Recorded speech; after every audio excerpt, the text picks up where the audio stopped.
মধ্যমণি আন্তর্জাতিক খ্যাতিসম্পন্ন বক্তা মুফাসসির কুরআন হাফেজ মাওলানা বজলুল হক আজহারি সাহেব আজকের এই মহতী অনুষ্ঠানে দোয়ার অনুষ্ঠানে মোনাজাত পরিবেশন করবেন।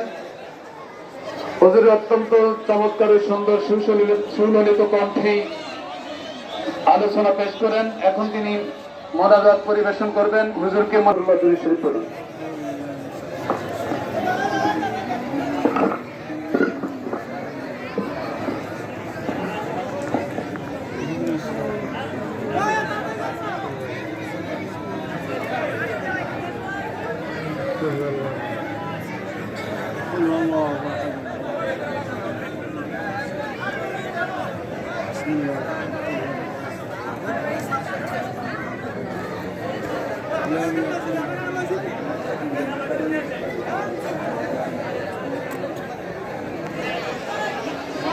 اللهم آمين.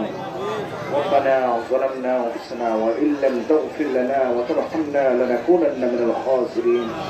ربنا آتنا في الدنيا حسنة وفي الآخرة حسنة وقنا عذاب النار.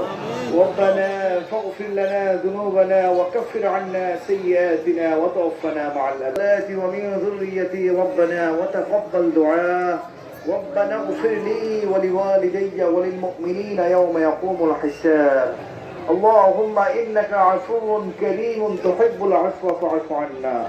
اللهم رب ارحمهما كما ربياني صغيرا وقل رب ارحمهما كما ربياني صغيرا. ইয়া ইলাহুল আলামিন মাওলাই কারীম ইফতার এক মুহূর্তে আল্লাহ দোয়া কবুলের সময় তোমার দরবারে হাত তুলেছি আল্লাহ।